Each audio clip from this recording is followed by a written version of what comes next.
할렐루야. 예. 모든 영광은 하나님께입니다. 예. 아, 이거 참말로 소란스럽네. 예. 영광은 빨리 오면 패스를 해버려야 돼요. 영광은 영원히 하나님의 것입니다. 내가 이 박수 받았고 내가 먹고 있으면 큰일 나버려요. 얼른 하나님께 영광 돌려버려야지. 할렐루야. 자, 오늘 저녁에 주제가 뭡니까? 성령님과 동행합시다. 성령님과 동행, 성령님과 교제. 이 주제는 제가 신앙생활을 하면서 참 영적 성숙을 위해서 참 몸부림을 많이 쳤는데 제 영적 성숙에 많이 도움을 주는 그런 주제입니다. 오늘 말씀을 듣는 가운데 우리 모든 성도들도 영적으로 더욱더 성숙되시기를 주의 이름으로 축원합니다. 하나님은 사람을 창조하실 때 사람과 하나님 사이에 서로 대화할 수 있는 존재로 그렇게 만드셨어요. 하나님은 인격이시잖아요. 그러니까 사람에게도 인격을 주신 거예요. 어떤 동물도 인격이 없어요. 그들은 각혼이 있어가지고 본능대로 움직일 뿐이지 인격은 없어요. 그런데 사람에게만 인격을 주셔서 하나님의 사랑을 느끼게 하여 주시고 서로 대화로 소통하게 하여 주시고 그렇게 인간을 만드신 거예요. 하나님이 무슨 종교를 만들지 않았습니다. 하나님과 교제의 대상으로 아담과 하와를 만드시면서 에덴 우산을 같이 거닐고 다니면서 늘 말씀을 나누신 거예요. 그런데 이 하나님과 인간의 대화에 거짓말장인 뱀이 끼어들면서 하나님과 대화가 끊기고 교제에 금이 가면서 영혼이 타락해버린 거예요. 하나님이 바라시는 것은 늘 완벽한 신뢰를 바탕으로 한 이런 대화와 소통이었는데 이 소통 자체가 완전히 깨져버린 거예요. 여러분, 소통이라는 것은요, 이 사회를 유지하고 어떤 단체를 유지하는 데 굉장히 중요한 것입니다. 미국의 경영학자인 피터 드러크는 그런 말을 했어요. 기업 경영 실패의 원인 중에 60%는 직원 간의 의사소통이 원활하지 못해서 그런다. 그런 말을 했어요. 또 부부 상담자들의 공통적인 그런 말이 뭐냐 그러면은 이혼하는 부부들이 있는데 이혼하는 부부들의 절반 이상이 부부간의 대화가 원활하지 못했다는 거예요. 그래서 오해가 쌓여가지고 결국은 그렇게 됐다는 거예요. 또 범죄 심리학자들의 말을 들어보면은 범죄자의 90%가 다른 사람과 대화와 교제에 장애가 있는 사람들이라는 거예요. 이렇게 대화가 잘 되지 않으니까는 욱 하면서 자기 어떤 본능대로 판단대로 그렇게 행동을 하는 거라는 거예요. 반면에 사회적으로 성공한 여성의 공통점이 있는데 사회적으로 활발하게 활동한 그런 여성들의 공통점이 뭐냐면은 성장하는 과정에서 집에서 아버지와 대화를 잘 나눴다는 거예요. 아버지가 교감을 잘 했는데 사회에 진출해서 해가지고도요 그렇게 아버지와 소통을 하듯이 소통을 잘 해가지고 그렇게 큰 일을 하고 성공적인 사람이 될 수 있다. 이렇게 교제, 소통이라는 것은요 굉장히 중요한 것입니다. 신앙생활은 기도생활이라 그렇게도 말을 하는데 기도는 게 뭐예요? 하늘 아버지와 서로 대화하는 거예요. 그래서 신앙의 성공과 성숙은 아버지 하나님과의 대화에 달려 있어요. 그러니까 기도에 달려 있는 거예요. 기도는 다 우리가 하지만은요 얼마나 건강한 기도를 하는가, 얼마나 하나님과 격이 없이 진심 어린 기도를 할 수 있는가, 얼마나 하나님이 내 음성을 기뻐 들으시고 내가 말하면은 그래 네가 말하면 내가 다 들어줄게 뭐 이런 정도로 하나님과 관계가 맺혀져 있는가, 이것이 성공과 성숙의 이런 관건이 된다는 거예요.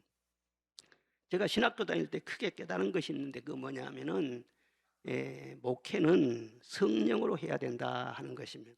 저는 그전엔 그걸 잘 몰랐어요. 신학교 가서 그걸 깨닫는 거예요. 오직 성령으로 해야 된다. 그래서 결심을 하고 성령 받으려면 기도해야 된다고 그러니까 그전에는 그렇게 기도 생활 안 했어요. 그때부터 기도를 한 거예요. 아침 저녁으로. 그래서 너는 기도 생활이 심지어는 강의 듣는 시간보다 더 중요하게 생각을 했어요. 계속 부르짖고 기도했어요. 근데 초창기 기도할 때는 되게 하나님의 능력을 구했어요. 주여, 능력 주십시오. 그리고 은사를 많이 구했어요. 방언 은사도 많이 구했어요. 진짜 방언 은사 때는요, 기도하고 수년 동안 기도해서 서럽게 받았어요. 방언 기도 빨리 받은 사람 보면은요, 진짜 화가 나요. 아이고, 어떤 사람은 저렇게 오랫동안 기도하고 고생하고 받았는데 어떤 사람은요, 금방 받은 사람이 있거든요. 그런데 어느 정도 시간이 쭉 지나면서 신앙생활을 이렇게 성장을 이렇게 도모하다 보니까는요, 이게 은사만 가지고 되는 게 아니구나. 하나님과 대화, 성령님과 교제, 여기에 눈을 뜨게 된 거예요. 제가 참 다윗을 좋아하는데 다윗 성경 말씀 사무엘상 쭉 읽어보면은요, 하나님과 대화하는 그런 장면이 많이 나옵니다. 무슨 전쟁을 할 때요, 늘 물어봐요. 심지어 우스꽝스럽기도 하는데 전쟁이 터졌어요. 전쟁이 터지면 군대를 가지고 와서 막아야 될 거 아니에요. 그런데 전쟁이 터졌는데도 바로 출동한 것이 아니라요, 하나님께 묻고 있어요. 하나님, 제가 전쟁에 나갈까요 말까요? 저 산으로 올라갈까요 말까요? 사람이 생각할 때 얼마나 속 터질 일입니까? 그런데 하나님께서 분명히 그러세요. 올라가라. 내가 함께 할 것이다. 말씀을 듣고 올라갔어요. 반드시 승리했죠. 한 번은 시글락에서 피신을 할 때가 있었어요. 그런데 시글락 사람들에게 큰 유익을 주었어요. 그런데 거기에서 조금 이렇게 머물면서 여기에서 좀 이렇게 수양을 할까 그랬는데 하나님 앞에 또 물어본 거예요. 하나님, 제가 시글락에서 머물까요? 아니면 여기서 떠날까요? 자기가 생각할 때는 자기가 많은 공을 끼쳤기 때문에 그가 편안하고 좋을 것 같은데요, 성령이 뭐라고 하시냐면요, 이 사람들이 너를 배신한다는 거예요. 빨리 떠나라는 거예요. 그래서 가차없이 빨리 떠났어요. 그 나중에 거기가 있었으면 잡혀가지고요, 죽을 뻔했다니까요. 그렇게 묻고 대답할 때마다 하나님이 다윗을 책임을 져주신 거예요. 그런데 그렇게 열심히 묻고 행동했던 사람이 또 묻지 않고 행동할 때가 있어요. 자기 궁궐에서 보니까는 어떤 여자가 말이 옥상에서 목욕을 하고 있는데 달밤에 보니까 너무 이쁘거든. 그때도 물어야 될 거 아니에요. 하나님, 저 여자를 데려올까요 말까요? 그랬는데요, 묻지를 않는 거예요. 그리고 데려다가요, 범죄를 하고요, 십몇 년 동안 엄청나게 뜨거운 매를 맞았어요. 하나님께서요, 그를 버리지는 않았지만은요, 죄를 지면 죄의 대가는 그대로 다 치르게 하신다니까요. 그리고 좀 더 성경을 유심히 보니까 믿음의 위인들은요, 거의가 다 하나님과 교제에 아주 뛰어난 사람들이. 교제가 제대로 되지 않은 사람은 하나님의 일을 할 수가 없더라고요. 대표적으로 노아를 봐보세요.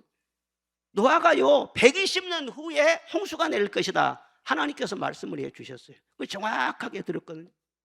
너는 산 위에다가 방주를 지어라. 아니, 바다에다 방주를 배를 지어야지 왜 산 위에다 방주를 짓습니까? 이건 상식적으로 도저히 안 맞는 거예요. 하나님이 말씀하셨어요. 그래서 산 위에다가 100년 이상 걸려가지고 온 가족들 다 동원해가지고 방주를 지었잖아요. 방주는 이렇게 지어라, 3층으로 지어라. 방주 모든 설계도를 전부 다 하나님이 말씀하셨어요. 참 노아는 기억력도 좋아요. 다 들었어요. 그리고 한치도 오차가 없이 말씀대로 준행하였더라. 이 사람이 노아라고요. 그리고 홍수로 다 멸망을 당했는데도 노아만은 구원받았잖아요. 그리고 아브라함 봐보세요. 아브라함이요, 무슨 큰 업적을 남기고 대단한 기적을 행하고 그런 거 없습니다. 아주 아브라함 어떻게 보면 소박해요. 하나님께서 어느 날요, 너는 고향과 아비의 집을 떠나라 말씀을 하세요. 그래서는 아멘. 그리고 이삿짐 싸가지고는요, 이사한 것이에요. 그리고 나중에 말이죠, 첩을 얻어가지고 아들을 낳았어. 그 아들하고 첩하고 네 보내라. 그러니까요, 자기 아들인데도요, 네 보냈다고요. 그리고 100살 때 낳은 이삭을 말이죠, 너는 모리아산에 가서 그 이삭을 내게 번제로 바쳐라. 아멘. 그리고 번제를 바치려고 했잖아요. 아브라함의 전체적인 그런 모든 업적을 보면 업적이라 할 것도 없고, 이 몇 번 하나님과 교제하면서 순종했던 그것이 거의 전부라고 할 수 있어요. 그런데 아브라함을 믿음의 조상이라고 그러잖아요. 우리가 믿으려면 아브라함처럼 믿으라는 거예요. 아브라함을 본받으라는 거예요. 하나님은 아브라함이 하나님이라고 말씀하셨잖아요. 하나님과 깊이 교제를 맺고 그 교제를 따라갔던 사람이 아브라함이란 말이에요. 또 모세를 봐보세요. 모세는요 80살 될 때까지 하나님의 음성을 들은 적이 없습니다. 그러니까 하나님의 음성을 듣지 않을 때 하나님을 위해서 뭐라고 일을 하고는 싶은데, 이스라엘 위해서 뭔가 공을 세우고는 싶은데 하는 것마다 말이죠, 요즘 웃기는 말로 똥볼을 찬 거예요. 한 것마다 말이죠 에러를 발생해요. 예. 그래서는 그것 때문에 일이 꼬이고 잘못되고 가지고는요 광야 깊숙한 곳 들어가서 80세까지 완전히 광야에서 말이죠 폐인처럼 그렇게 지냈잖아요. 그런데 어느 날 하나님께서 모세야 모세야 하고 부르시는 거예요. 내가 서 있는 곳은 거룩한 곳이니 발에 신을 벗어라. 그리고는 지팡이를 잡아라. 지팡이를 던져라. 애굽으로 내려가라. 내 백성을 구원해 내라. 한 가지 한 가지 전부 다 하나님께서 말씀을 주셔요. 그러면 그 말씀을 잘 듣고요 그대로 한 거예요. 그랬더니 하나님이 역사를 일으키시는 거예요. 홍해 앞에 섰을 때 어떻게 하면 좋아요? 사람들은 다 두려워하는데 내 지팡이로 홍해를 가르쳐라. 그러니까 동풍을 확 불어가지고 홍해가 갈라지지 않습니까? 물이 없는데 어떻게 해요? 내 지팡이로 반석을 쳐라. 그럼 그대로 하면은요 하나님께서 막 역사를 이루게 40년 동안 모세가 했던 것이 무엇이냐? 하나님의 음성을 들은 거예요. 그리고 음성을 듣고 그대로 한 것뿐이에요. 그런데 모든 역사는 누가 일으켰어요? 하나님이 일으키신 거예요. 여러분, 우리가 큰일 하는 거 아닙니다. 우리가 대단한 일을 하는 거 아니에요. 이 일은 하나님이 하세요. 우리 몫은 무엇이냐? 하나님의 말씀을 정확하게 듣고 한 걸음 순종하는 것, 그것뿐이라고. 그런데 하나님께서 모든 것을 책임을 져주시더라는 거예요. 또 재밌는 사건, 모세의 후계자가 되는 여호수아를 봐보세요. 모세한테 배웠거든. 늘 기도하면서 그렇게 했던 걸 배웠거든요. 그대로 하는 거예요. 요단강 도하 작전을 보면은요, 요단강을 건널 때 그냥 하나하나 하나님이 다 말씀을 해주시는 거예요. 그러면 그대로 했어요. 그래서 한 사람도 사고 없이 말이야 다 안전하게 요단강을 건너게 되고, 여리고 정복 작전을 한번 봐보세요. 그 사람이 생각할 때는 도저히 이해가 안 되는 거예요. 하루에 한 바퀴씩 계속 성을 돌아 모든 것이 다 노출된다는 거예요. 그리고 마지막 날에 7번 돌아라. 7번 돌아 그대로 순종해서, 그랬더니 하나님께서 성을 다 무너뜨리고 정복하게 하셨다. 그리고 그 다음에 아이성 공략하는 걸 봐보세요. 아이성은 조그마한 그런 성이거든요. 그런데 성경 말씀 봐보세요. 다른 데는 다 기도하고 묻고 하면서 전쟁을 했는데 아이성 공격하기 전에는 안 물었어요. 하나님 앞 기도를 안 했어요. 물론 아간이 범죄해가지고 아간의 범죄 때문에 아이성 공략이 실패했는데, 사실은 그렇게만 봐서는 안 됩니다. 아간이 있더라도 그 사전에 여호수아가 하나님 아이성을 공략할까요? 물었으면은요, 너 아간이 있기 때문에 안 된다. 먼저 아간을 제거한 다음에 아이성을 공략해라. 뭐 그렇게 말씀했을 거라고. 그런데 묻지 않았어요. 그리고 바로 덤비다가 그 작전에 실패했지 않습니까? 그렇습니다. 나도 저 믿음의 위인들처럼 이 하나님 말씀을 좀 잘 들을 수 없을까? 그리고 그대로 한 걸음 한 걸음 욕심 부리지 말고 하나님과 동행하면은 그것으로 가장 행복한 신앙생활을 할 수 있고, 그것이 어떻게 보면은 뭐 신앙의 가장 핵심이라 할 수 있는데 나는 그렇게 할 수 없을까? 사모하는 마음이 굉장히 많았어요. 우리 예수님께서 왜 이 세상에 오셨습니까?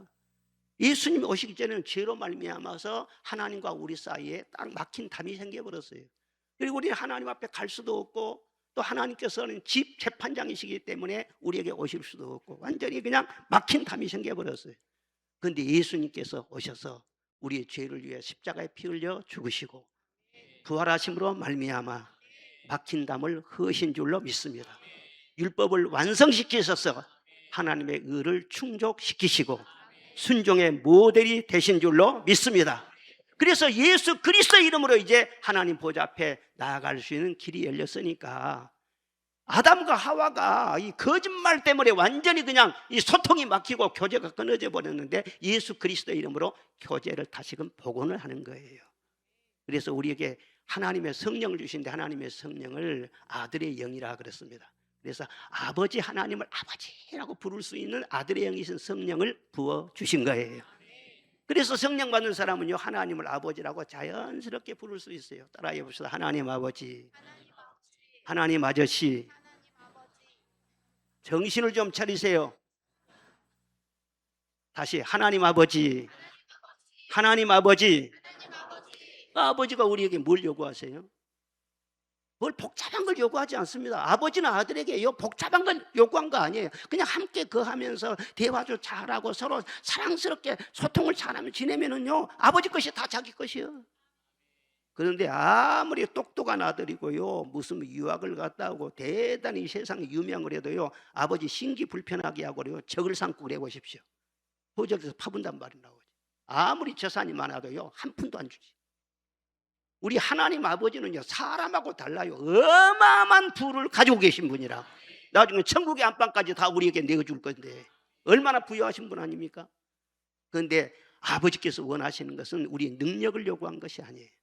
어떤 지혜를 요구한 것이 아니에요. 큰 일을 하는 것을 요구하는 것이 아니란 말이에요. 소통을 잘하자는 거예요. 네가 아버지 부르면 내가 응답할 것이고, 내가 부를 때 내가 여기 있나라 네가 말씀을 해주고, 이렇게 해서 아버지와 소통을 잘하면요, 아버지의 모든 좋은 것이 다 우리의 것이라는 거예요. 아낌없이 다 주신다는 거예요. 예수님께서 말씀하면 그래요. 그 나무는요, 열매를 보아서 안다 그랬어요. 신앙생활도 열매가 좋아야 된다. 그렇죠? 아무리 무슨 은사가 대단하고 뭐가 요란스럽고 그래도요, 열매가 좋지 않으면 그건 틀려먹었다는 거예요. 열매가 그렇게 중요해요. 그런데 성령의 음성을 아무리 들으면서 하나님 그렇게 한다고 할지라도, 성령님 주님 그렇게 한다고 할지라도 열매가 좋지 않으면요, 그건 하나님께 인정을 못 받는다는 거예요. 그런데 열매는 어떻게 맺느냐, 그 비결이 아주 중요합니다. 주님을 사랑할 때, 하나님을 사랑할 때 열매를 비로소 맺을 수 있어요. 사람을 사랑하는 것도, 화평하는 것도, 충성하는 것도 하나님과 사랑의 관계가 제대로 되지 않으면 조금은 할 수 있지, 그러나 변함없이 할 수 없습니다. 못하는 거예요. 그런데 하나님을 사랑하는 것은 어디서 오느냐? 하나님을 사랑하는 것은요, 진실한 교제에서 오는 거예요. 늘 하나님과 대화해. 그래서 하나님께서 말씀하신 말씀을 듣고, 내가 하려면 하나님께서 말씀을 들어주시고, 기도하면서 이 교제가 점점 무르익고 점점 성숙할 때 성령의 열매인 이런 사랑과 희락과 화평, 하나님이 요구하시는 그것도요, 자연스럽게 이루어지는 거예요. 하나님을 진정으로 사랑하는 사람이요, 절대 사람에게요 함부로 막 정죄하고 말이요, 함부로 막 비방하고요, 아주 악한 짓 하고 말이죠, 그렇게 절대 못합니다. 절대 할 수가 없어요. 그렇게 하나님을 사랑하니까. 그런데 사랑의 핵심이 무엇이냐면은 교제에 있다는 거예요. 교제.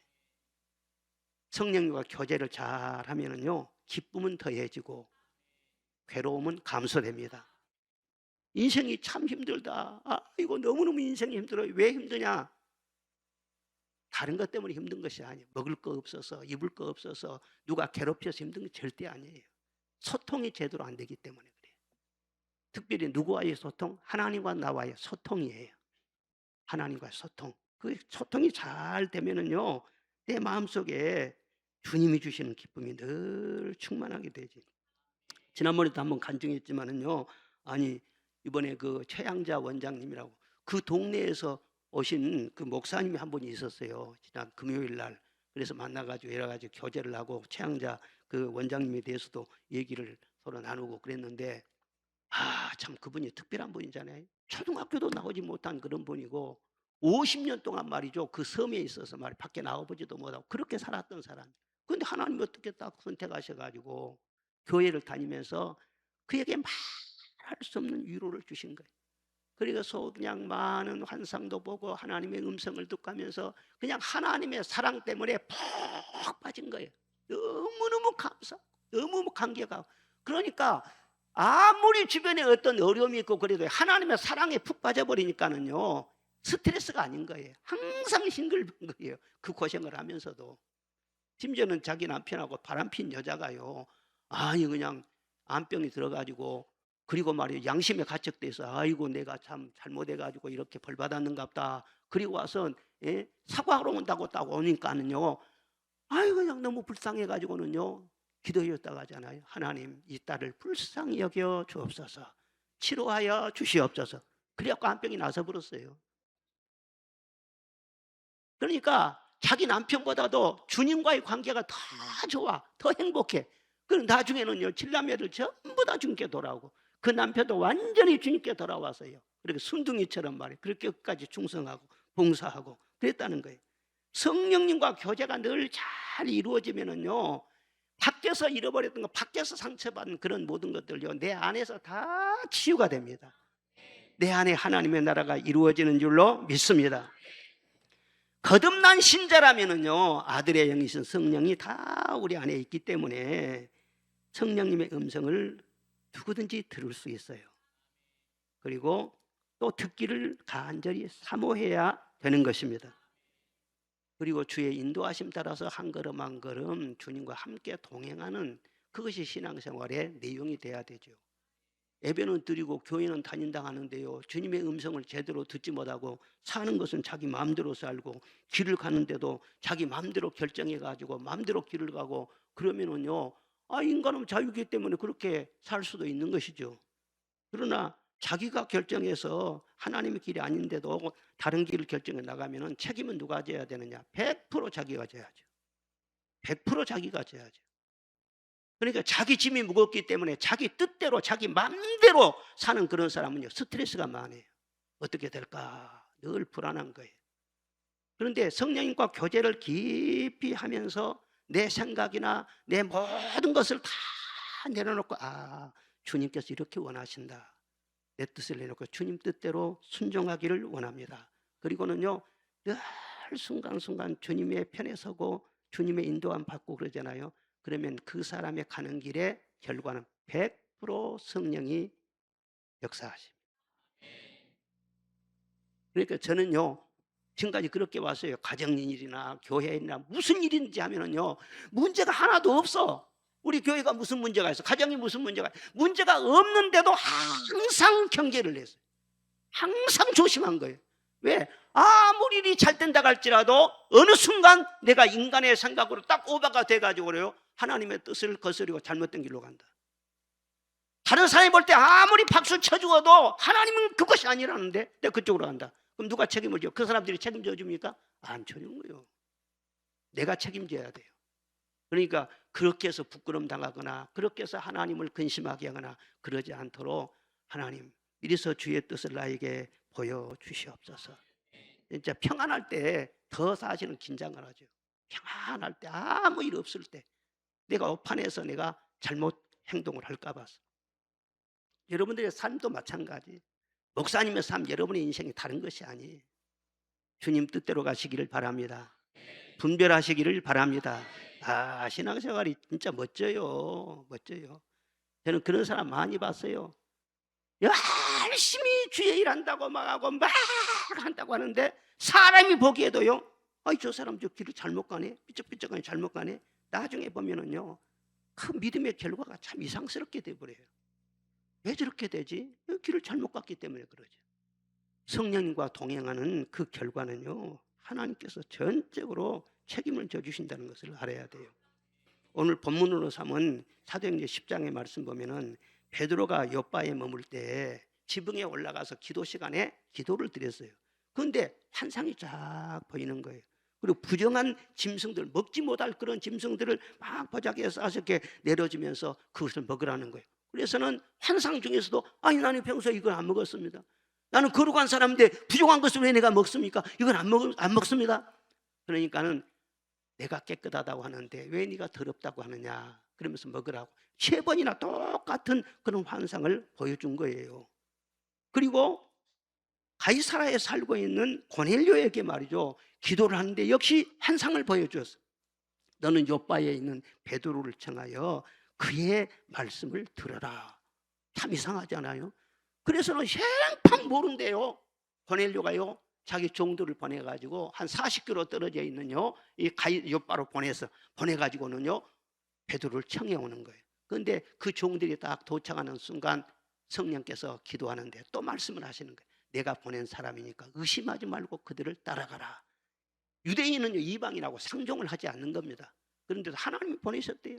하나님의 음성을 들려주셔요.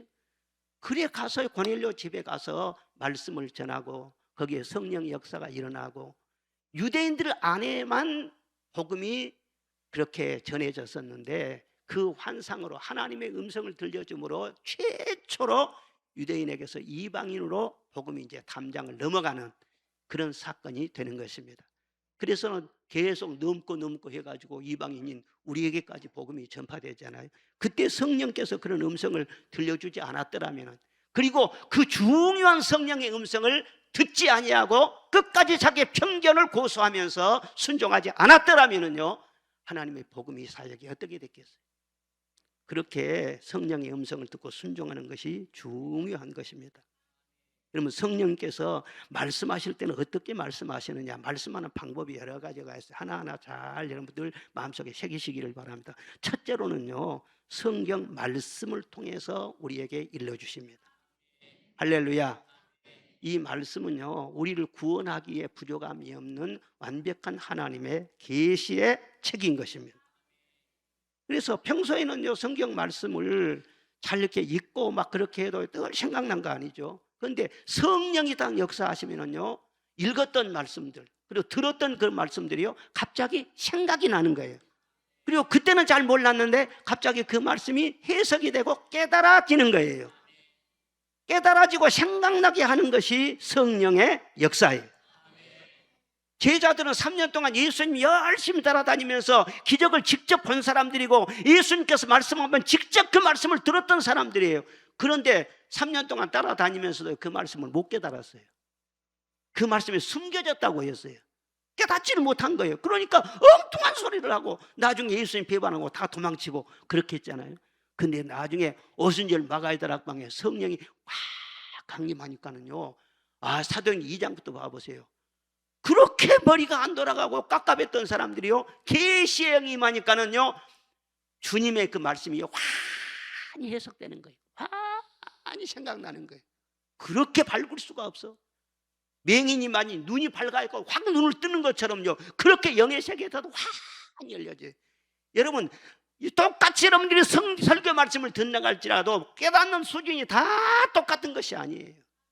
어떤 사람은 성령이 충만하게 역사하면요 한마디를 전하면 10마디를 깨닫는다고요. 하나님의 마음을 헤아릴 수가 있다고요.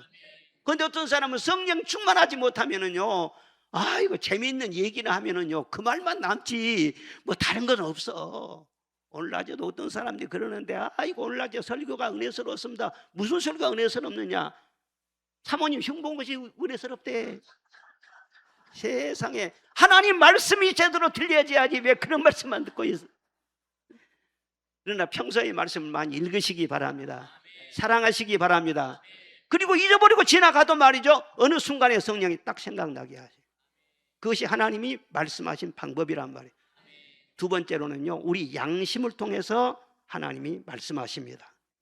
우리 영의 기능이 3가지가 있어요. 그런데 그 중에 한 가지가 무엇이냐면 양심이라고 하는 기능이 있어요. 인간이 타락해서 말이죠 하나님 앞에서 그 양심이 약간 흐려지긴 했죠. 흐려졌는데 깨지기는 깨졌는데 그릇이 깨져도 파편이 남아있는 것처럼 양심이 완전히 깨져버린 것은 아니에요. 그리고 어느 정도 남아있죠. 그러니까 믿는 사람도 그렇지만 믿지 않는 사람도요 어느 정도 양심이 있는 거예요. 거짓말을 했다든 그러면 양심이 벌써 다 빨간불이 켜지지. 신호등 보면서 말이죠 기다려야 되는데 빨간불이 켜졌는데도 막 지나간다. 그러면 자기 속에 양심이 딱 불이 켜지는 것이죠. 안 되는데 찔리는 것이 있단 말이에요. 악한 사람들은요 양심이 화인 맞은 사람이에요. 사람들 다 아는 그런 것인데 말이죠 거짓말을 칠칠한다든가 사람 보기에는 뻔히 아는 것인데요 아주 이기적으로 아주 못된 그런 짓을 하면서 말이죠 내가 어째서 그 양심이 화인 맞은 거죠. 그건 하나님 앞에 버림받습니다. 그런데 예수님을 영접하고 하나님의 자녀로 거듭나고 성령 임하시면요 그 파편이 남아있었던 그 양심이 말이죠 더 맑아지는 거예요. 양심이 거듭나는 거예요. 그리고 아주 보혈로 씻음받은 양심은 예민해집니다. 그리고 내게 주신 그 은혜를 무엇으로 보답할까? 그런 마음을 가지고 바로 주님의 그 마음이 그 양심에서 느껴지는 것이죠. 하나님의 음성을 듣기 위해서 너무 깊이 귀를 기울이고 너무 고심하고 할 것 없어요. 바로 내게 주신 양심, 거기에서 아니다 그러면 아닌 거예요. 정확한 거예요. 더 이상 들으려고 할 필요도 없어. 그리고 세 번째로는요, 환경을 통해서 성령님은 말씀을 하시는 것입니다. 환경을 통해서 음성만 들려준 것이 아니라 내가 어느 길을 근력하려고 하는데 이 길로 가면 더 안 된다, 이 길로 가면 더 고생한다, 그러면 길을 딱 막기도 한 거예요. 그리고 이 길로 가야 된다 그러면 길을 열어주시기도 하고, 때로는요 지금 때가 아니다 그러면은요 딱 막아, 그래서 기다리게 만들어 주시기도 하고, 때로는 돌아가기도 하시고, 도저히 하나님이 원치 않는 길을 찐 데는 말이죠, 하나님께서 환경을 통해서 딱 막으셔가지고 포기하게도 하시는 거예요. 나중에 알고 보면은요 그게 하나님의 사랑이었어요. 하나님의 인도하심이었어요. 모르고 마구 뛰어들었으면요 큰일 날 뻔했다는 거예요.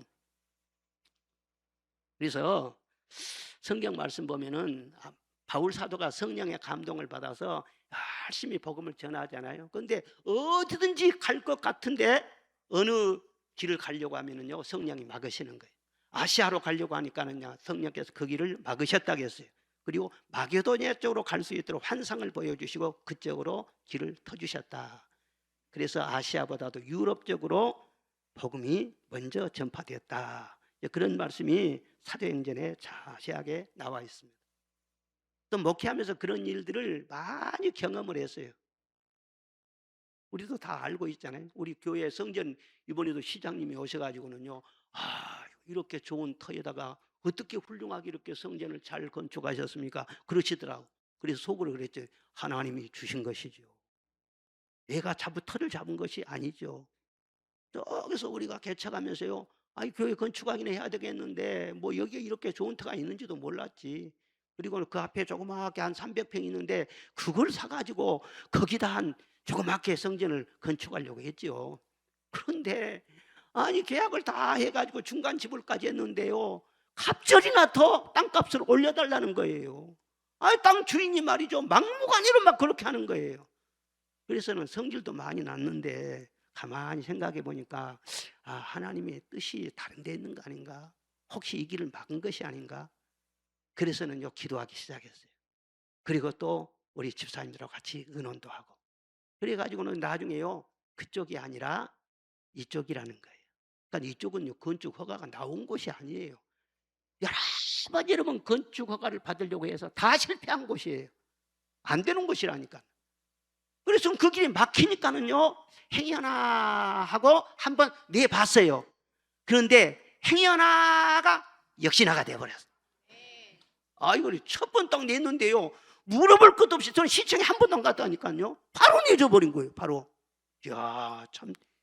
나중에 이제 들려보는 소문이 뭐 누구 부시장님도 도와줬다, 시장님도 도와줬다, 의회 의장님도 도와줬다, 그에 내가 도와준 거예요. 하여튼 누가 도와줬든 간에 하나님이 역사하셨어요. 그래서 세상에 말이죠, 우리나라의 많은 교회를 가봤지만 이렇게 좋은 터에다가 이렇게 아름다운 성전은요 난 못 봤어요. 두 개도 없어요. 우리 교회밖에 없어요. 할렐루야. 그때 성령님의 인도하심을 받지 않았더라면요 어떻게 될 뻔했어요? 조그만 이게, 그렇게 해가지고는 거기에 있으면은 오늘날 이런 하나님께 영광을 돌릴 수가 있겠냐 그 말이에요. 그러니까 여러분들이 제가 정말 주님을 사랑하고 다 내가 기도 생활도 하고 이렇게 믿음 생활 하는데 무슨 길이 가다가 막혔다 그러면 제발 스트레스 받지 말아요.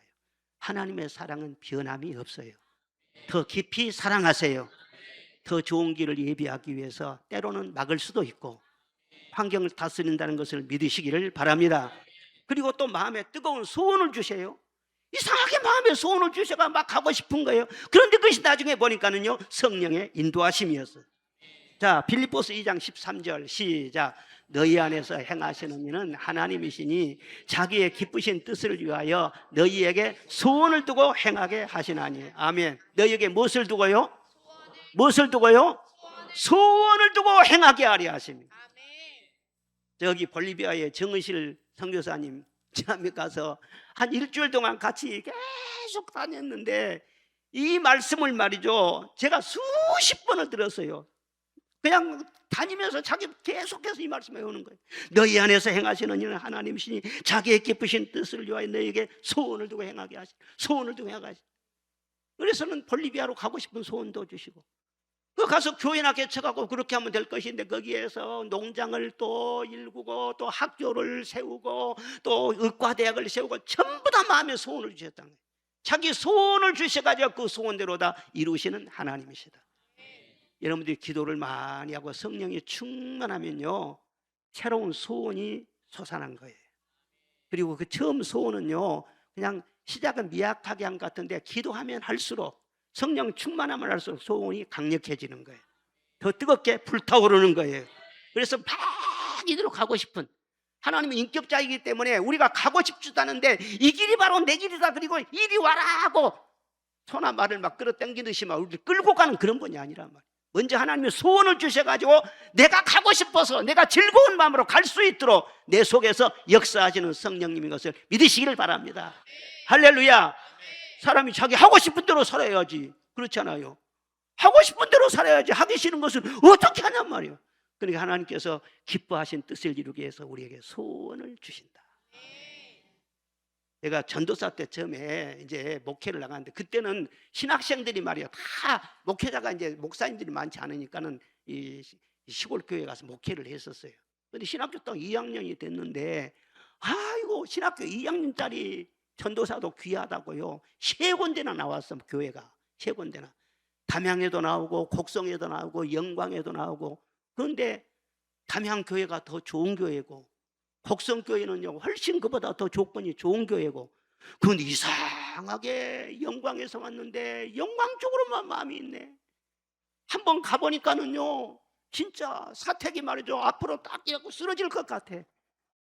나중에 부흥 강사를 초청했는데요, 집이 무너질 것 같다고 집이 못 들어오더라고요. 그래 할 수 없이 말이죠, 이 집사님 모방에다가 그 강사님 모셨다니까. 모방이라고 있어요. 모셨다니까.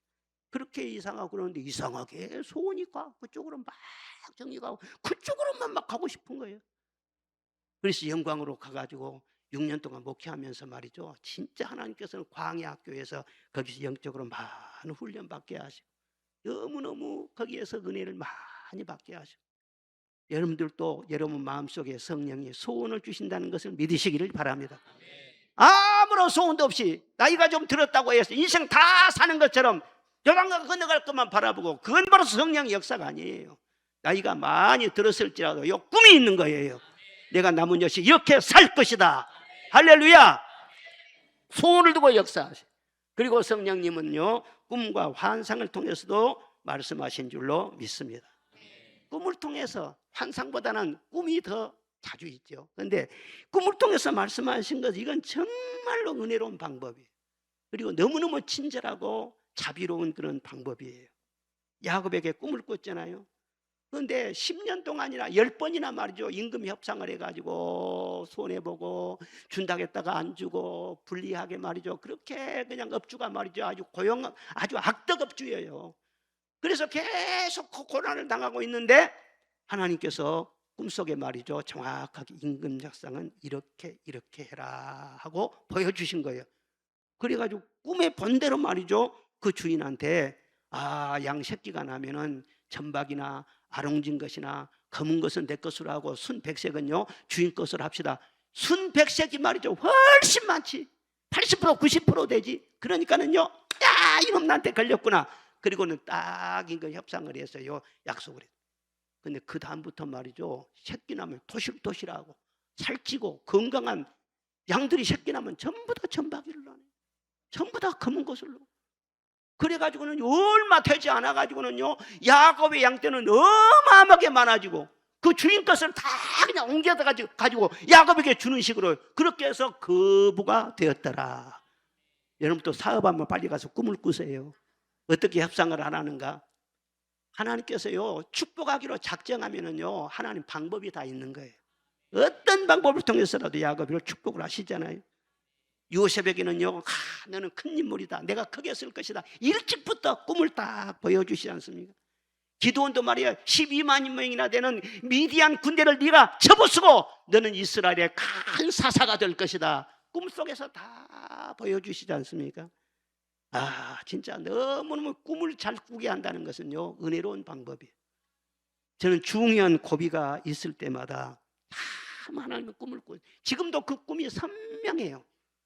어떤 꿈은요 좀 개꿈도 있고 이상한 꿈도 있어요. 그런데 그런 것은 가치가 없고 꿈이 많으면 했던 것도 많다겠습니까? 그런데 선명하게 주시는 거. 내가 성경 말씀을 잘 모르고 말해서 답답해 있으면요 꿈속에서 성경을 잘 해석해 주시는 거. 청년 때, 중년 때, 장년 때, 지금은요 제가 노년 때예요. 노년 때인데요 제가 몇 달 전에 꿈을 꿨어요. 너는 앞으로 이렇게 살아라. 꿈을 꿨는데요 제가 깜짝 놀랐어요. 내가 생각한 것보다 하나님께서는 철저하게 나를 관리하고 계시는구나. 내가 꿈 얘기를 안 해줘요. 비밀이 있어야지 다 속의 것까지 다 내주면 되겠어? 안 해줘요. 그러나 나는 간직을 해요. 그리고 꿈 안에 거하죠. 중요한 일이 있을 때 말이죠 꿈속에서 나를 위로해 주시고 꿈속에서 하나님의 뜻을 깊이 보여주시고 그런 적이요 한두 번이 아니에요. 왜 그러느냐? 나는요 그런다고 해서 자랑을 하지 않습니다. 나 꿈꿨다. 아니, 네가 깨닫지 못하고 미련하니까 시청각 교육으로 그렇게 보여준 것이지 네가 진짜로 지혜롭고 똑똑하면 그렇게 안 보여준다는 거예요. 그러니까 우리는 미련하고 연약해. 하나님이 보여주세요. 여러분들도요 꿈을 꾸고 말이에요 주님의 뜻을 깨닫고 말이죠 그렇게 한 분들 여기에 굉장히 많을 거예요. 여러분들이 주님을 정말 사랑하고 주님의 길로 가려고 하고 주님을 정말 목숨 바쳐 사랑하려고 작심을 해보십시오. 그리고 성령이 불이 붙어 보십시오. 제가 알기로는요 분명히 하나님께서 여러분 미래에 대한 꿈을 꾸게 하십니다. 내가 헛된 존재가 아니로구나. 내가 버려진 존재가 아니로구나. 성령께서 특별히 나를 관리하시는구나. 본인이 깨닫도록 하나님께서 딱 알게 해주신다. 그럴 정도로 여러분들이 성령이 충만해야 돼요. 이리 삐쩍 저리 삐쩍하고 말이죠 그렇게 방황하고 그래서는 안 돼요. 490장 1절 거기 보면 주여 지난밤 내 꿈에 배웠으니 그 꿈 이루어 주옵소서. 한번 반주 한번 해봐요. 사모하는 마음으로 주여 지난밤 내 꿈에 배웠으니 그 꿈 이루어 주옵소서. 밤과 아침에 계시로 보여주사 항상 은혜를 주옵소서. 나의 놀라운 꿈 정녕 남이 끼는 장차 큰 은혜 받을 편이 나의 놀라운 꿈 정녕 이루어져 주의 얼굴을 배우리라. 아멘. 성령님은 친절하십니다. 자상하십니다. 우리 눈높이를 딱 맞춰주시는 거예요. 알아들을 수 있도록. 성령님과 친밀해 보세요. 인생이 얼마나 풍요로워진지 몰라요. 그리고요 성령께서는 사람의 권면을 통해서도 말씀을 하십니다. 아니 성령이 말씀하실 때 무슨 사람을 통해 말이요? 아닙니다. 그것이 성령님이 말씀하신 방법 중에 하나입니다. 잠언 3장에 스스로 지혜롭게 여기지 말라 그랬어요. 잠언 12장에 지혜로운 자는 권고를 듣는다 그랬어요. 성령의 음성을 잘 듣는 그런 사람은요 성령께서 다른 사람을 통해서 그 사람의 입술을 통해서 내게 말씀하실 때도 있는 거예요. 그것을 잘 깨닫고요 들을 줄 아는 귀를 갖는 사람이에요. 영국의 산 청년이요 굉장히 방황을 했어요. 그리고 정말 자기는 죄 짓지 않고 하나님께 깊이 기도하면서 나는 정말 믿음으로 살리라. 그런데 세상이 너무나 힘들고 그러니까는 산속으로 들어갔어요. 깊은 산속 수도원으로 들어가서 여기서 나는 세상의 영향을 받지 않고 나는 기도하면서 여기서 믿음을 지키리라 그랬어요. 그런데 어떤 선배 한 분이 거기까지 찾아와 가지고는요 무슨 말을 하냐 그러면은요 성경은 혼자만의 신앙에 대해서 언급하고 있지 않는다. 하나님도 나의 아버지가 아니라 우리 아버지라고 했는데 혼자 믿음 지키려고 그렇게 했지 말라는 거예요. 더불어서 같이 함께 신앙을 일구어 나가고 믿음을 지켜야지. 그래서는 그 사람은 권면 때문에요, 그 자리에 있지 못하고 바로 내려왔어요. 내려와서 열심히 공부도 하고 열심히 사역을 하고 부딪히는 대로 열심히 환경과 싸우면서 그렇게 일을 열심히 했는데, 그분이 교회 역사에 큰 발자취를 남기는 주의종이 됐어요. 누구 얘기냐? 유명한 요한 웨슬리 얘기예요. 요한 웨슬리가 그 산속에 그대로 있었으면요, 오늘날 감리교가 생겨날 수 있겠어요? 엄청난 역사를 이룬 것이지. 그러니까 영적으로 깨끗한 사람은 어떤 사람이냐면 주변에 건강한 믿음을 가진 사람들이 많다는 거예요. 그리고 친구를 보면 그 사람의 영적인 상태를 알아요. 맨 세상 소리나 하고 거짓말이나 하고 맨 이상하게 당이나 짓고 불평불만이나 많고 그런 사람들하고 늘 가까운 사람은 나도 똑같기 때문에 그런 거라. 주변의 사람들을 보면 그 사람의 영적 상태를 그대로 알 수가 있어요. 저는요, 기도하면서 열심히 주님 섬긴다고 하지만은요, 목사님들의 권면은 굉장히 제가 귀를 기울입니다. 우리 교회 건축을, 우리 교회 개척을 하면서도요, 저는 말할 수 없는 그런 그 환상도 보고 막 성령의 음성도 듣고 체험을 엄청나게 했어요. 그러는데도 마지막으로는요, 제가 존경하고 제가 정말 사랑하고 섬기는 목사님한테 내가 전화를 한 거예요. 나를 가르쳐준 이화리 목사님한테 전화를 했어요. 그 이화리 목사님이요, 하나님이 예비하셨으니까 바로 가라, 지체하지 말고 가라 그러더라고요. 그 다음에는 내가 존경하는 또 손성혜 목사님한테, 두 분 다 천국 가셨어요. 또 전화를 했지. 전화했더니요, 고 목사님 하나님이 예비하셨다고.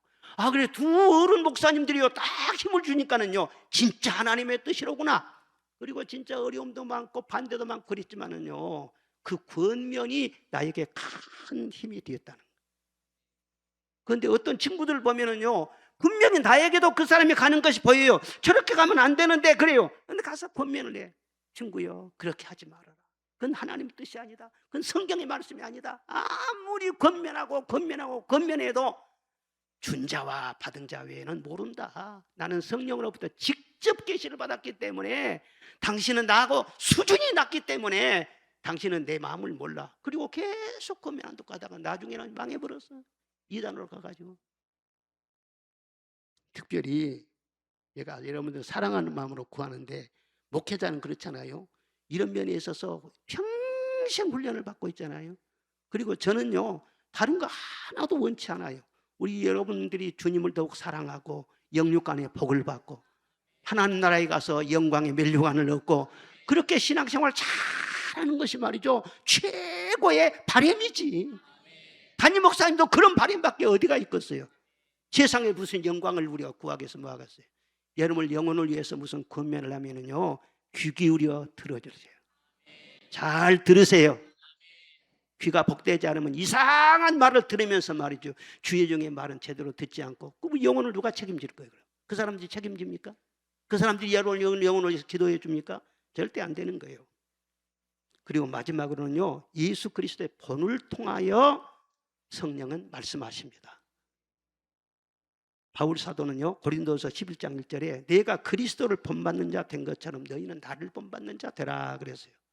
따라합시다. 나를 본받으라. 바울 사도가 했다니까. 내가 예수 그리스도를 본받지 않느냐? 그럼 여러분들은 나를 본받으라는 거예요. 본받는 것이 바로 성령의 인도하심을 따라가는 길이라는 거예요. 예수님이 이 땅에 오신 하나님이신 줄로 믿습니다. 예수님은 본체의 형상이라고 했어요. 예수님이 바로 하나님이시라는 거예요. 그러니까 이 땅에 오셔서 예수님이 어떻게 하셨을까? 예수님을 깊이 묵상하고 예수님 하시는 대로 따라서 가면은요, 나도 성령 인도를 따라 사는 그 길이 되는 거예요. 무슨 일이 있을 때 참 고민하고 막 그럴 때요, 너무 다른 이상한 고민하지 마세요.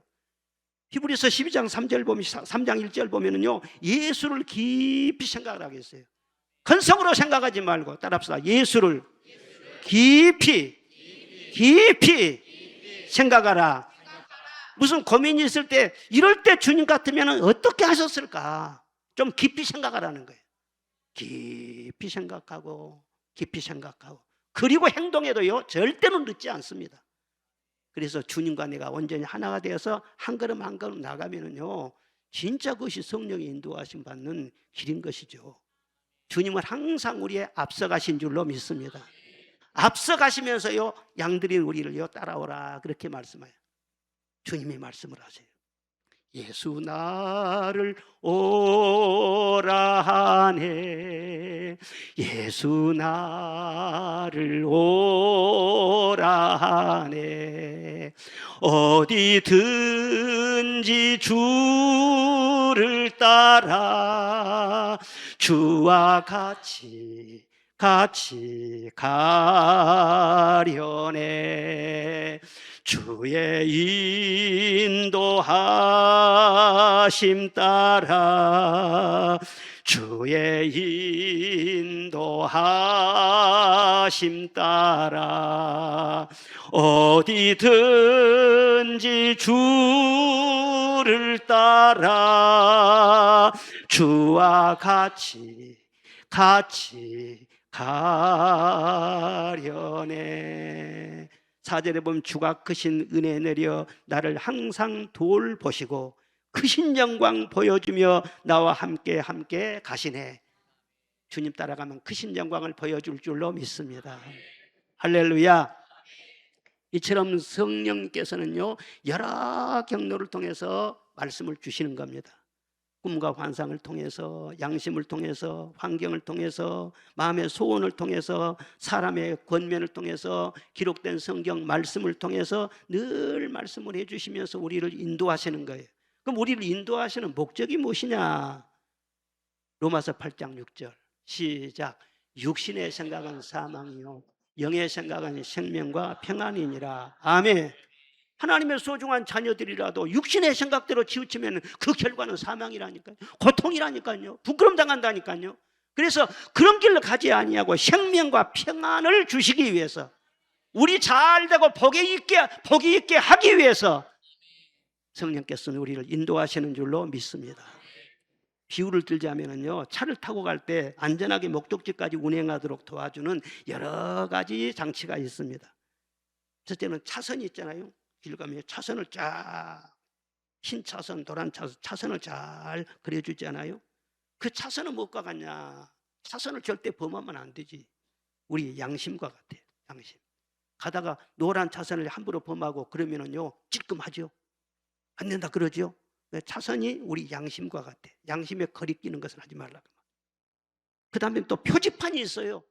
여기서 광주만 가더라도요 표지판이 그 사이에 수도 없이 많이 있어요. 그러면 남은 거리가 얼마나 되고, 방향은 어떻게 틀어야 되고, 여기서 운전을 주의하고, 심지어는 여기서는 바람이 심하니까 바람 조심하라, 그런 표지판까지 쫙 있는 거예요. 그리고 표지판만 딱 보고 가면 목적지까지 안전하게 갈 수 있어. 표지판, 내비게이션, 이것은요 기록된 성경 말씀과 같습니다. 성경 말씀만 쭉 보고 따라가면 되는 것이죠. 그런데 또 우리에게 도움을 주는 분이 또 있는데, 조수석에 또 누가 타고 있어요? 가이드가 타고 있어요. 조수석에 아내가 타고 있어요. 그래가지고 졸리고 그러면은요, 아이 졸지 말라고, 여기서는 깜빡이 넣으라고, 여기서는 과속하지 말라고, 여기서는 브레이크 밟으라고.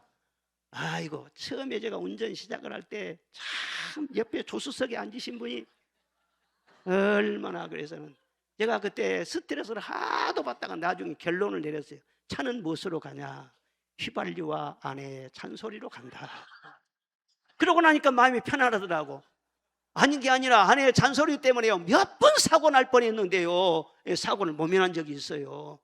그러니까 성령은 우리 안에 계셔가지고는요 늘 양심을 통해서 말씀하시고, 소원을 통해서 말씀하시고, 늘 챙겨주시는 거예요. 절대 가만히 계시질 않습니다. 그리고 내가 지금 서울을 가려고 하는데, 아니 은팍교를 가려고 하는데 처음 온 사람이 은팍교 어딘지 몰라. 그러면 은팍교 어디로 가요? 나도 은팍교로 가요. 나를 따라오세요. 나만 따라오면 돼요. 그리고 앞서가는 그 차를 따라가는, 그럼 은팍교까지 오지 않습니까? 앞서가신 분이 누구시냐? 예수 그리스도예요. 앞서가신 예수님만을 바라보고 주의 인도하심만 따라가면은요 절대 실수할 일이 없고 잘못될 일이 없다는 거예요. 성령께서는 그렇게 여러 가지 경로로 말씀을 주시는데, 그럼 실제로 성령님과 동행하는 방법, 어떻게 하면 동행할 수가 있느냐? 첫째는 성령님을 인격적으로 영접하시기를 바랍니다. 성령님이 내 안에 계시는데도 전혀 아는 체도 하지 않고 인격적으로 대화 한마디도 하지 않고 그러면은요, 성령이 말씀해 주려고 하더라도요 자꾸 음침하시는 거예요. 소멸을 당하시는 거예요. 성령님께 먼저 인사를 드려야 돼요. 따라합시다. 성령님 사랑합니다. 환영합니다. 인정합니다. 모시기를 원합니다. 성령께 늘 말씀을 먼저 드려야 돼요. 제게 큰 영적인 도움을 주는 책이 있는데 하나님의 임재 연습이라고 하는 그 책입니다. 근데 브라더 로렌스라고 하는 중세 평신도 수도사였는데 그분이 지은 책이에요. 근데 성경 다음으로 많이 읽혔던 책이 바로 하나님의 임재 연습이에요. 그런데 그분은요 50대가 돼갖고 늦게 수도원에 들어갔는데 뭐 성직자도 아니고 수도원 식당에서 접시나 닦고 요리하는데 옆에서 그냥 파도 깎아주고 또 이게 양파도 썰어주고 그런 요리 보조원으로 들어간 거예요. 그리고 거기에 들어가서 말이죠 여러 가지 뭐 청소도 하고 관리도 하고 그러면서 참 천하고 낮은 그런 자리에서 그렇게 생활을 했는데 이분이 어느 순간요 하나님의 임재 속에서 해야 되겠다. 음식을 준비하더라도 하나님의 임재 속에서 하나님과 함께 음식을 준비해야 되겠다. 하나님 대접하는 마음을 해야 되겠다. 그런 마음을 자기가 갖게 된 것입니다. 그러면 성령님이 내 안에 계시는데 성령님은 대화가 가능한 분이신데 어떻게 하면 성령님과 늘 대화하면서 그분의 지시를 받고 인도하심을 효과적으로 잘 받을 수 있을 것인가, 이것을 생각을 하게 된 거예요. 그리고 하나님과의 임재 연습, 하나님과 교제하는데 말문을 트면서 계속해서 인사를 하고 성령님을 찾아요. 성령님을 계속 구해요. 하루에도요 그 책에 보면 수백 번씩 성령님 사랑합니다. 성령님 사랑합니다. 요리를 잘 했으면은요 성령님 도와주셔서 감사합니다. 요리가 잘못됐으면 아이고 내가 잘못했네요. 다시 하겠습니다. 지혜를 주세요. 그리고 또 기도하면서 또 다시 하고 무엇을 하든지 항상 성령님께 묻고 그러면 지혜를 주시고 그렇게 했는데 나중에 말이죠 수도원 전체 분위기가 확 달라졌어요. 그리고 로마 교황청에까지 말이 그분의 소문이 나가지고는요 추기경이나 교황이나 그때 당시는 다 가톨릭이었으니까 그 사람들이 와서 이분한테 말이죠 감동을 받고 배울 정도로 대단한 사람, 브라더 로렌스라는 사람. 다른 것이 아니에요. 성령님께 말문을 트라는 거예요. 따라합시다. 성령님 사랑합니다. 도와주세요. 그 책에 보면은요 성령님의 하나님에 대한 확실한 두 가지가 있어요. 변치 않은 두 가지. 이걸 두 가지를 꽉 붙잡아요. 어떤 상황 속에서도 하나님은 능력의 하나님이시다. 하나님은 사랑의 하나님이시다. 아무리 일이 꼬이고 잘못된 것 같아도 아니라는 거예요. 하나님은 사랑이라는 거예요. 분명히 하나님은 사랑이라는 거예요. 그걸 절대로 잊지를 않습니다. 그래서 성령님을 늘 구하십시오. 부르십시오. 찾으십시오. 할렐루야. 네. 여기까지만 하면 되겠죠? 이제 성령님과 교제가 잘 되겠죠? 근데 우리 성도들이 원로 목사님을 사랑하기는 많이 사랑한가 봐요. 그래 오늘 막 그냥 막 몇 분들이 와서 그냥 막 낮에 2부도 하고 3부도 하고 저녁에 또 말씀 전하다 쓰러지면 안 된다고 말씀을 살살 하라느니 뭐 또 뭐 작게 하라느니 뭐 별로 뭐 주문이, 나는 생생하고 있는데 별로 뭐 주문이 다 들어와. 그래서 오늘 저녁에 목적은 다 달성했어요.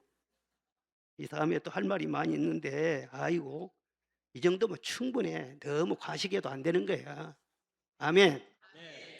성령님께 인사합시다. 아멘. 일어나면 성령님 안녕하셨습니까? 성령님 사랑합니다.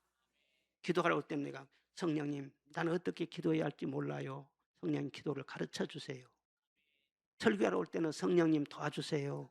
말씀을 지혜롭게 전하게 하여 주시고, 저만 설교 잘하면 안 돼요. 모든 성도들의 마음속에 다 성령님이 계셔서 깨닫는 마음을 주옵소서. 듣는 귀를 주옵소서. 말씀을 사랑하는 것이 주님을 사랑한 것이오니 주의 사랑에 이끌림을 받아서 이 땅에서 하나님의 자녀답게 능력 있게 살아가게 하여 주시옵소서. 성령님은 확실한 분이십니다. 믿습니까? 확실한 분이세요. 우리 친구도 되시고 인생 나그네길의 가이드도 되시고 우리 보디가드도 되시고 든든한 백그라운드도 되시고 영원토록 나를 책임져 주시고 천국에까지 데리고 가실 분이 성령님이십니다. 성령님을 근심하게 하지 말고 소멸시키지 말고 항상 성령님을 적극적으로 환영하고 높이시기를 바랍니다. 성령님과 늘 친밀하게 지내시고 가장 가까운 친구로 삼고 성령님과 동행하는 기쁨과 축복이 넘치시기를 주의 이름으로 축원합니다.